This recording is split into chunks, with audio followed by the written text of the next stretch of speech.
Vietnam was one of the most beautiful countries we traveled in Southeast Asia, but it was also long, more tiring, and more complicated to plan than I expected. We spent 29 days traveling from Ho Chi Minh City all the way to the Ha Giang Loop. And even though I love this trip, there are definitely a few things I would do differently. So these are 7 things I wish I knew before traveling Vietnam for 1 month. Not your generic tips like download Grab or try street food, but real things we learned from our own trip.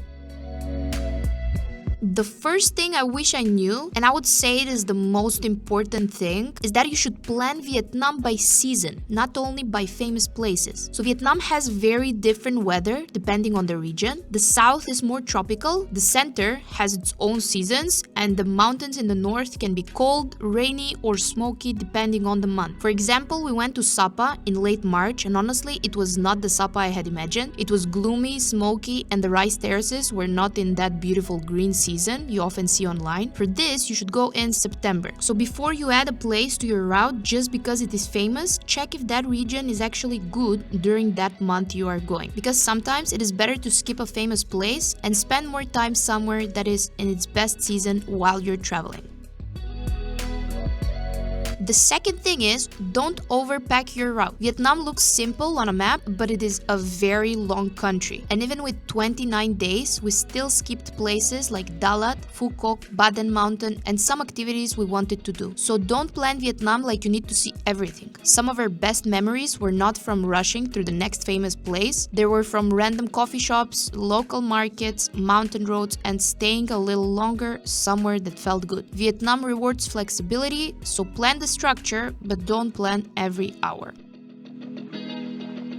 The third thing I wish I knew is that learning how to drive a scooter before your trip is actually very useful. Scooters can save you money and give you a lot of freedom in Vietnam, especially in smaller towns, countryside areas, and places where attractions are spread out. But motorbikes are not as simple as everyone does it, so it's easy. The traffic, especially in the big cities, can be heavy. We did rent scooters in Vietnam, but we did avoid renting in Hanoi and Ho Chi Minh City because of those reasons. Those cities were actually nice to experience on foot, and for longer distances, Grab was much easier and less stressful. So my advice would be learn the basics before your trip, start in quieter places, and don't feel pressured to drive in the big cities. And for Ha Giang specifically, the license situation is a whole separate topic, so I already made another video about the legal options there.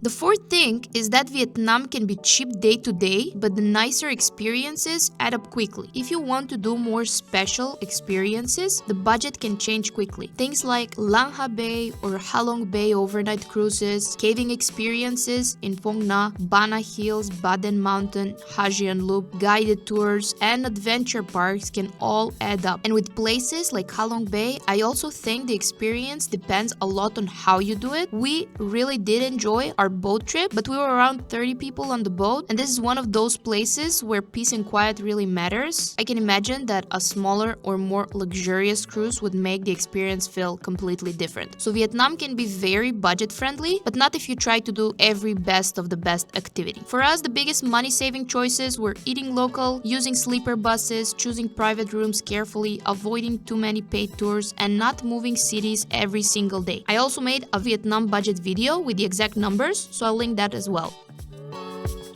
The fifth thing is that cheap accommodation is not always good value. A lot of people asked where we stayed in Vietnam, and overall private rooms were very affordable, but the value changed a lot depending on the place. In smaller towns, we often found better value, more space, nicer hosts, quieter locations, and sometimes beautiful views. But in bigger cities like Ho Chi Minh City and Hanoi, budget accommodation was more hit or miss, so I wouldn't only book the cheapest private room. Look at location, noise, recent reviews, they are very important, traveler photos, and whether the room looks realistic. I'll put some of the places we stayed with quick notes in the description.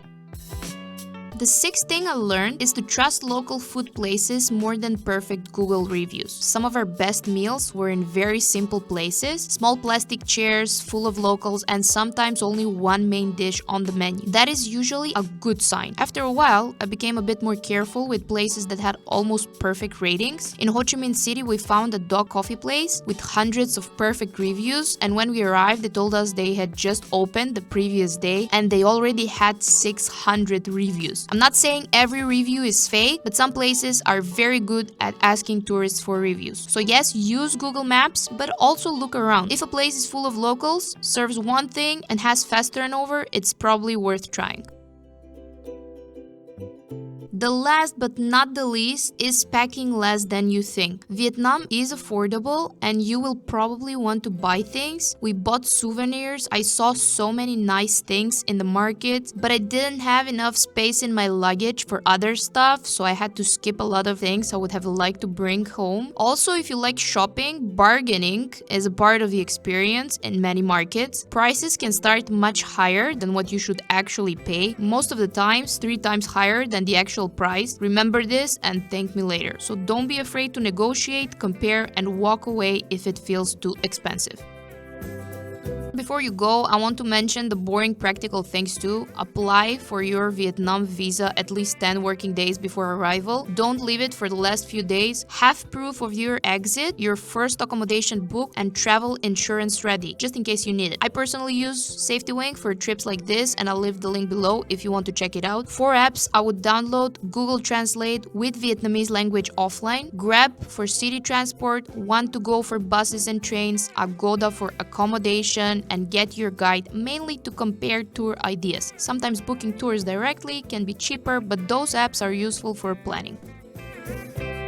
And that is honestly the main thing I wish I understood before Vietnam. Don't try to do everything perfectly, choose the right season, leave space in your route, pick the experiences that matter most, and don't rush through the country just to tick places off a list. Vietnam is beautiful when you give it a little room. If you're planning your own trip, I hope this helped. And if you want the exact cost of our 29 days in Vietnam as a couple, I'll link my full budget breakdown here. Thank you for watching, and I'll see you in the next one.